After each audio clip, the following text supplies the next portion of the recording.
जी कहाँ रहे, इस बात का कहीं भी कोई अता पता नहीं है। उनके बहुत से सारे सामान, लैपटॉप से लेकर के मोबाइल तक आज भी जो है तो ये बरामद नहीं हो पाया है। तो ये एक बहुत बड़ा रहस्य है, कहाँ छुपाया जा रहा है, इसके पीछे कौन है और किस षड्यंत्र के तहत ये सारी कार्रवाई हो रही है। तो ये बहुत बड़ा प्रश्न पैदा करता है, संदेह पैदा करता है। अब तो पुलिस के हाथ में कुछ नहीं है। अब एक और फिर कहानी एक और हो गई है। पिछले कल एसपी शिमला ने फिर हिमाचल हाईकोर्ट के अंदर पीएलए दाखिल किया। उन्होंने वहां पर एक केस डाला है। तो उसमें शायद वो भाई पोस्ट नहीं है, वो एसपी, एज एसपी वो जो है तो उसके अंदर जो है तो वो जो हाईकोर्ट में जो फाइल किया है वो एज एसपी नहीं है, वो एज ए संजीव गांधी के नाम से पेश किया, ऐसा फाइल किया। तो मुझे ये पूछना है कि पूरे किन्नौर की जनता ये पूछना चाहती है, पूरा जो जागरूक समाज ये पूछना चाहता है कि इस सारे मामले में एसपी शिमला को इतनी उत्सुकता और बेचैनी क्यों है कि वो जो है तो जब हाई कोर्ट ने सीबीआई को दे दिया कि सीबीआई इंक्वायरी के लिए पहुंच गई, पहले तो सीबीआई को टाल मटोल करके रिकॉर्ड देने से मना करने लग गए। जब सारी बातें जब अब वो तो बंदे में थे, रिपोर्ट भी देना पड़ना था उनको क्योंकि कोर्ट का ऑर्डर है। फिर जब वो सारी बातें, तो उसके बाद फिर अलग तरीके से जो है तो फिर अलग से वो रिपोर्ट मतलब ये केस फाइल करना, तो ये बहुत सारे ऐसे प्रश्न को पैदा करता है जिस पर इस प्रदेश की जनता इसका जवाब जानना चाहती है। तो हमारा तो सीधा सीधा ये भी आरोप है कि एसपी शिमला शुरू दिन से ही लेकर के इस सारे विमल नेगी के इस घटना में सारे चीजों को तोड़ मरोड़ करके, या तो उन्होंने किसी को बिना सोचे समझे अंडर एस्टिमेट करके इस मामले में किसी को गलत आश्वासन दिया होगा कि चल कोई बात नहीं, मैं बैठा हूं, मैं दे दूंगा, मैं सब कुछ कर लूंगा। या फिर कहीं ऐसा दबाव है या इसके पीछे बहुत बड़ी साजिश या भ्रष्टाचार हो सकता है, कहीं ना कहीं सौदाबाजी हो रही है।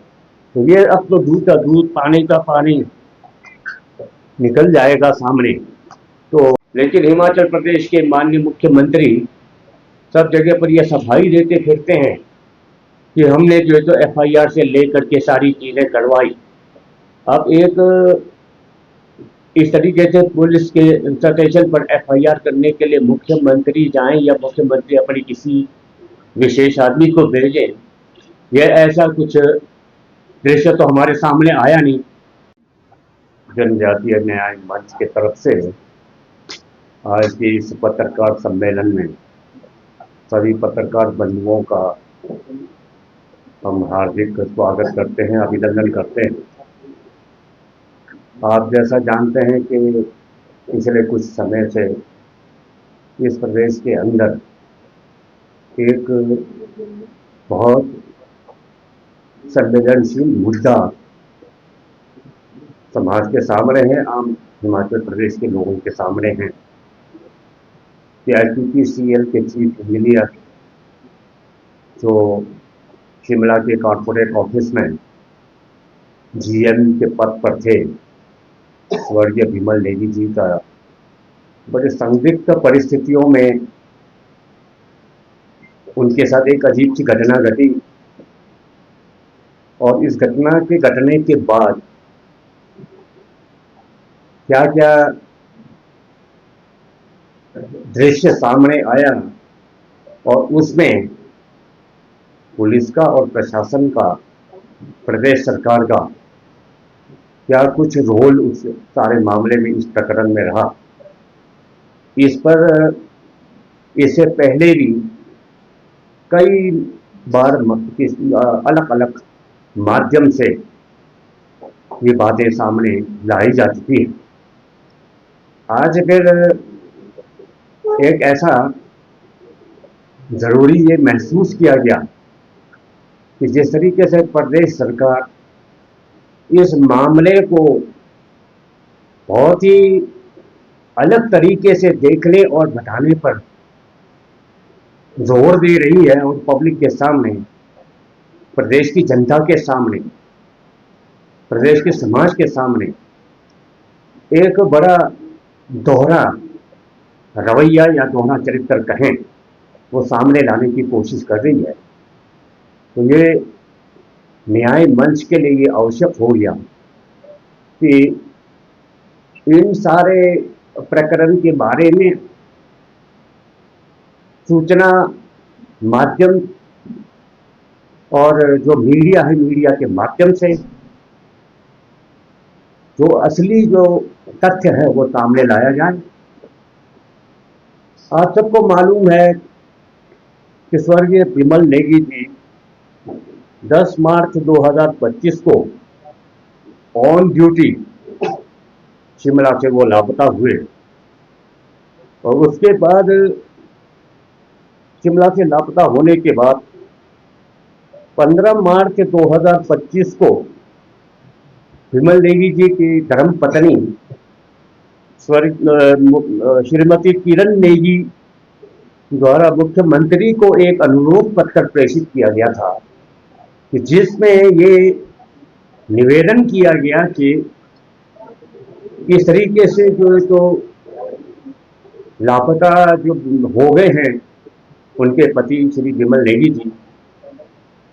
उस पर जो है तो बहुत मंच तो इस मामले को जनता के सामने लेके जाएगी और ये सारी बातें जनता के सामने रखेगी। लेकिन एक बात सत्य है कि आज भले ही ओंकार शर्मा जी को प्रताड़ित किया जा रहा है, लेकिन सच्चाई जब सामने आएगी तो हिमाचल की पूरे प्रदेश की, इस पहाड़ी प्रदेश की जनता उनके सामने ओंकार शर्मा जी जो है तो एक नायक के रूप में जो वो सामने आएंगे। क्योंकि जो आज माननीय उच्च न्यायालय ने जो जजमेंट दिया है उसमें डायरेक्टर जनरल हिमाचल प्रदेश और ओंकार शर्मा जी ने जो फैक्ट फाइनल रिपोर्ट जो है तो दिया है, उसी आधार पर जो तो माननीय उच्च न्यायालय ने पाया कि इसमें तो बहुत सारे ऐसे घटनाक्रम हुआ, इसके अंदर ऐसी ऐसी बातें सामने आ रही है कि इसको जो है तो इस प्रदेश की पुलिस, शिमला की पुलिस निष्पक्ष ढंग से बिल्कुल जांच नहीं कर सकती है। इसको किसी न किसी रूप में कहीं ना कहीं ये जांच प्रभावित हो सकता है और सच्चाई सामने आना ये तो संभव नहीं है। इसलिए इसको सीबीआई, जैसा हम मांग कर रहे थे, इससे सीबीआई को माननीय उच्च न्यायालय के आदेश पर ये सीबीआई को केस चला गया। अब सीबीआई आ गई है, अपना काम कर रही है और हमें उम्मीद है कि सीबीआई दूध का दूध और पानी का पानी इस मामले में करेगी और सारी सच्चाई सामने आएगी। तो बाकी तो जो सरकार जो कर रही है अपने तरफ से। और एक बात इसमें मैं ये आपके सामने कहना चाहता हूँ कि 22 मार्च 2025 को डायरेक्टर जनरल पुलिस ने जो स्टेटस रिपोर्ट पेश किया वो 19 मई 2025 को माननीय उच्च न्यायालय में ये रिपोर्ट प्रस्तुत की गई थी। उसमें एसपी शिमला द्वारा गठित एसआईटी रिपोर्ट 22 मार्च 2025 के माननीय कोर्ट के आदेश की अनुपालना में दिनांक 20 मार्च 2025 को रिपोर्ट माननीय कोर्ट में पेश किया गया। पुलिस महानिदेशक और एसपी शिमला के स्टेटस रिपोर्ट में कई तरीके का विरोधाभास, लेकिन जितना हमने इस चीज को, इस रिपोर्ट को स्टडी किया है उसमें डीजीपी ने बिल्कुल एक बहुत ही तार्किक आधार, बहुत तथ्यों से पूर्ण ये रिपोर्ट दिया, जैसे कि ओंकार शर्मा जी ने अपने रिपोर्ट में किया। दूसरे तरफ हम जब एसपी शिमला की रिपोर्ट को देखते हैं तो उसमें ऐसे ऐसे कहानियां गाड़ करके रखा हुआ है जिसका वास्तव में विमल नेगी के केस से कोई खास मतलब नहीं। उसमें तो मेडिकल का पूरा जो सर्टिफिकेट देने का डॉक्टर का काम भी एसपी शिमला खुद कर रहे हैं। ये अपने आप में एक अजूबा जैसा हिसाब किताब है। और फिर मैंने अपने शायद 40 वर्ष 45 वर्ष के सार्वजनिक जीवन में मैंने प्रशासन को भी देखा, बड़े बड़े अधिकारियों की भूमिका को भी देखा है इस प्रदेश के अंदर। तो मुझे ऐसा लगता है कि कभी ऐसा दृश्य मैंने नहीं देखा कि एक पुलिस के आला अधिकारी को पत्रकारों को बुला करके अपनी सफाई देते हुए घूमना पड़े या अपनी सफाई देने के लिए मजबूर होना पड़े। ये एक दुर्भाग्यपूर्ण घटना इन चीजों से प्रशासन में बैठे हुए जो कार्यपालिका के जो बड़े जो शीर्ष पदों पर बैठे लोग हैं, इन लोगों को बचना चाहिए। ये काम दूसरे लोगों का है। तो लेकिन मुझे ये समझ में नहीं आता कि भाई एसपी शिमला की क्या ऐसी विवशता है या किस दबाव में वो काम कर रहे हैं कि एक तो पहले ही रिपोर्ट का लीपापोती कर दिया और उसमें जो है तो जो जिस ढंग से बिलासपुर के पुलिस के साथ मिलकर के इनको कार्रवाई करनी चाहिए थी कि 10 तारीख से लेकर के 13 तारीख के बीच में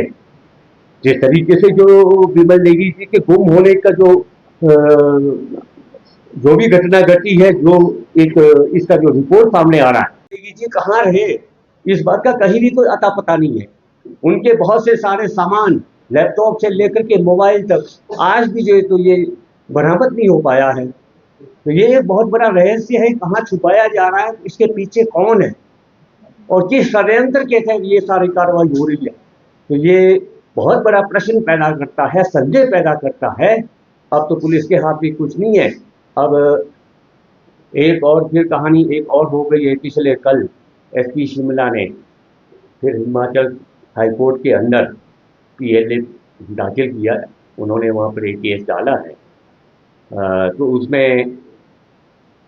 शायद वो भाई पोस्ट नहीं है, वो एसपी एज एसपी वो जो है तो उसके अंदर जो है तो वो जो हाईकोर्ट में जो फाइल किया है वो एज एसपी नहीं है, वो एज ए संजीव गांधी के नाम से पेश किया, ऐसा फाइल किया। तो मुझे ये पूछना है कि पूरे किन्नौर की जनता ये पूछना चाहती है, पूरा जो जागरूक समाज ये पूछना चाहता है कि इस सारे मामले में एसपी शिमला को इतनी उत्सुकता और बेचैनी क्यों है कि वो जो है तो जब हाई कोर्ट ने सीबीआई को दे दिया कि सीबीआई इंक्वायरी के लिए पहुंच गई, पहले तो सीबीआई को टाल मटोल करके रिकॉर्ड देने से मना करने लग गए। जब सारी बातें जब अब वो तो बंदे में थे, रिपोर्ट भी देना पड़ना था उनको क्योंकि कोर्ट का ऑर्डर है। फिर जब वो सारी बात हो तो उसके बाद फिर अलग तरीके से जो है तो फिर अलग से वो रिपोर्ट मतलब ये केस फाइल करना, तो ये बहुत सारे ऐसे प्रश्न को पैदा करता है जिस पर इस प्रदेश की जनता इसका जवाब जानना चाहती है। तो हमारा तो सीधा सीधा ये भी आरोप है कि एसपी शिमला शुरू दिन से ही लेकर के इस सारे विमल नेगी के इस घटना में सारे चीज़ों को तोड़ मरोड़ करके या तो उन्होंने किसी को बिना सोचे समझे अंडर एस्टिमेट करके इस मामले में किसी को गलत आश्वासन दिया होगा कि चल कोई बात नहीं, मैं बैठा हूँ, मैं दे दूंगा, मैं सब कुछ कर लूंगा, या फिर कहीं ऐसा दबाव है या इसके पीछे बहुत बड़ी साजिश या भ्रष्टाचार हो सकता है, कहीं ना कहीं सौदाबाजी हो रही है। तो ये अब तो दूध का दूध पानी का पानी निकल जाएगा सामने। तो आप सब लोगों से मैंने ये सारी बातें साझा की। तो ये आज तो एक बहुत बड़ा प्रश्न सबके सामने है और हम तो ये मान करके चल रहे हैं आज के दिन कि केंद्रीय अन्वेषण ब्यूरो के माध्यम से ये जो विमल नेगी जी के साथ जो घटना घटी है, इसे जिसे हम शुरू से ही कहते आए हैं, ये एक सुनियोजित तरीके से एक हत्या की गई है उनकी, ये बहुत बड़ा एक प्लान मर्डर है। तो ये आने वाले समय में ये बातें साबित हो जाएगी। अब तो हमने इस देश के न्याय व्यवस्था के साथ साथ अब ऊपर वाले के न्याय व्यवस्था पर भी हमने अपनी फरियाद पहुंचा दी। क्या ये बातें शायद आपको आज के समय में वैज्ञानिक युग में अजीब जैसा लग सकता है, लेकिन एक बात मैं अवश्य कहना चाहूँगा, अगर यदि सचमुच के हम देवभूमि में रहते हैं, देवभूमि के नागरिक हैं, देवभूमि या देव समाज के लोग हैं, जो करके जो ज्ञापन पर जो हस्ताक्षर किया वो 1070 आदमी का हस्ताक्षर जो था हमने गवर्नर महोदय को प्रेषित किया था। कुछ लोग किसी वजह से हस्ताक्षर नहीं कर पाए, वो एक अलग है, लेकिन बड़ी बड़ी जनता उतनी जो तो वहाँ पर इस मांग को लेकर के इकट्ठी हुई। 19 मार्च 2025 को अतिरिक्त मुख्य सचिव गृह एडिशनल चीफ सेक्रेटरी होम की अध्यक्षता में प्रशासनिक जांच के लिए प्रदेश सरकार ने आदेश दिया और एसीएस होम द्वारा 8 अप्रैल 2025 को जांच रिपोर्ट सौंपा गया और उस जांच रिपोर्ट में उस समय जब हमने ये जांच रिपोर्ट की कॉपी मांगी तो हमें जांच रिपोर्ट की कॉपी नहीं दी और हमें आरटीआई लगाना पड़ा। फिर भी जब हमारे को इस एसीएस की जांच रिपोर्ट की जब कॉपी नहीं दी गई, जबकि इसकी कॉपी जो तो प्रभावित परिवार को मिलना चाहिए, ये एक नियम है, तो जब कॉपी नहीं दी गई तो उसके बाद जो है तो अदालत के माध्यम से हमारे को ये जो तो इसकी जो रिपोर्ट की जो कॉपी है वो मांगना पड़ा। तो 18 मार्च को अतिरिक्त एसीएस होम द्वारा 8 अप्रैल 2025 को जो रिपोर्ट दिया गया, वो रिपोर्ट इतना निष्पक्ष और सटीक रिपोर्ट एसीएस होम ने दिया, जिसमें सारी चीजें जो एचपीपीसीएल के अंदर जिस पैमाने पर भ्रष्टाचार फैला हुआ है, पूरा एचपीपीसीएल भ्रष्टाचार का दलदल बना हुआ है, ये सारी बातें उसमें जो है तो सामने आई। और वो जो फैक्ट फाइंडिंग रिपोर्ट है, वो जो वास्तव में जो वास्तविकता के ऊपर आधारित है, वो एसीएस ओंकार शर्मा द्वारा सरकार को दी गई। उसके बाद भी इस पर दबाव डाला गया, किसी न किसी रूप में इस रिपोर्ट को चेंज किया जाए, बदला जाए, इसमें फलाने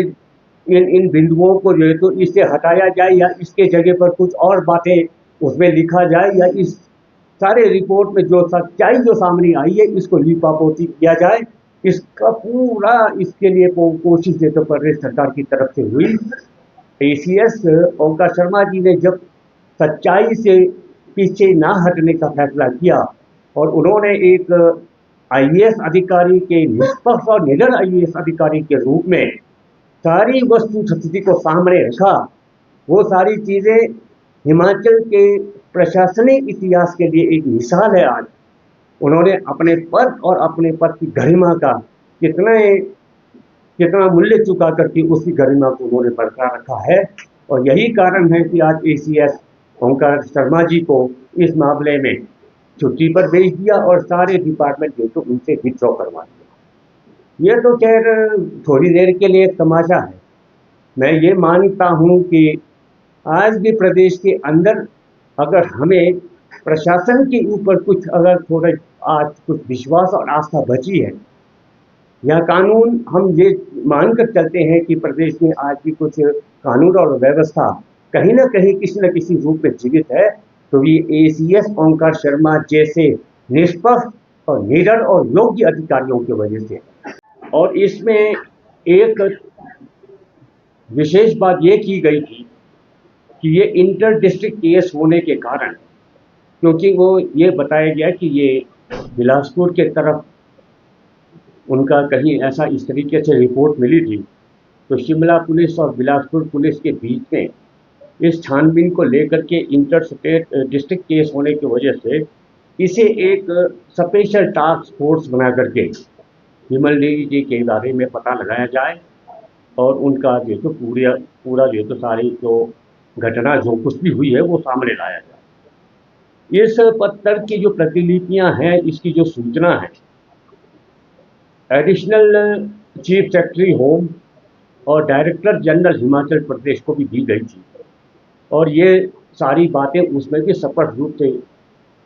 अनुरोध किया गया था कि एक स्पेशल टास्क फोर्स बना करके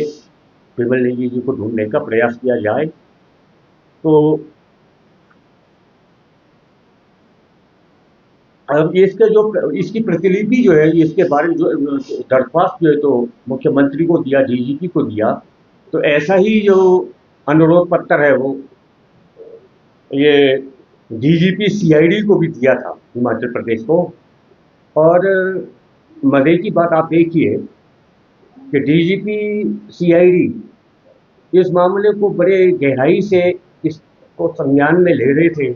और इस पर बहुत तत्परता से वो कार्य करने के लिए तैयार हो गए और काम कर रहे थे। उन्हें भी तुरंत जो है तो 2-3 दिन के बाद यहाँ से ट्रांसफ़र कर दिया, कहीं और जगह भेज दिया उनको। उसके बाद महामहिम राज्यपाल हिमाचल प्रदेश को ये सारे प्रकरण पर विस्तार से उल्लेख करके 27 मार्च 2025 को ज्ञापन दिया गया था, जिसमें मुख्य अभियंता विमल नेगी के 10 मार्च से लापता होने से लेकर 18 मार्च को बिलासपुर के गोविंद सागर झील से शव बरामद होने तक की सारे कार्यवाही के बारे में विस्तार से उस पत्र में उल्लेख किया गया। तो राज्यपाल महोदय से, महामहिम राज्यपाल महोदय से निवेदन किया गया था कि इस सारे मामले में किन परिस्थितियों में विमल नेगी जी के साथ ये हादसा हुआ है, इसका पूरा छानबीन, उच्च स्तरीय जांच जो कि इसमें किया जाए। 18 मार्च 2025 को गोविंद सागर झील से शव बरामद होने के दिन ही सायंकाल छोटा शिमला पुलिस थाना में श्रीमती किरण नेगी जी द्वारा एफआईआर दर्ज की गई और उस एफआईआर में उसकी जो रिपोर्ट है उसमें सारी बातें लिखी गई। और एफआईआर के अब जब प्रदेश सरकार का एक और झूठ सामने आता है कि सरकार के तरफ से इस बारे में एफआईआर को लेकर के कोई कार्रवाई नहीं हुई। एफआईआर तो श्रीमती किरण नेगी के तरफ से हुई थी, लेकिन हिमाचल प्रदेश के माननीय मुख्यमंत्री सब जगह पर यह सफाई देते फिरते हैं कि हमने जो है तो एफआईआर से लेकर के सारी चीज़ें करवाई। अब एक इस तरीके से पुलिस के स्टेशन पर एफआईआर करने के लिए मुख्यमंत्री जाएं या मुख्यमंत्री अपनी किसी विशेष आदमी को भेजें, यह ऐसा कुछ दृश्य तो हमारे सामने आया नहीं। एफआईआर जो है वो सिर्फ किरण नेगी जी के तरफ से की गई थी और उसके बाद 5 अप्रैल 2025 को रिकांगपिओ में एक पूरे किन्नौर की जनता की तरफ से विमल नेगी जी के साथ जो घटना घटी, इसके विरोध में एक विशाल कैंडल मार्च का कार्यक्रम किया गया। और उसी दिन मुख्यमंत्री हिमाचल प्रदेश को विमल नेगी जी के संदिग्ध परिस्थितियों में जिस तरीके से मृत्यु हुई है, इन सारी चीज़ों को रेखांकित करते हुए इसकी जो जांच है वो सीबीआई से करने की मांग जो है किन्नौर की जनता की तरफ से, विमल नेगी जी के परिवार की तरफ से, उनके सगे संबंधियों की तरफ से ये मांग की गई थी कि इसका जो इस स्तरीय जांच सीबीआई द्वारा किया जाए।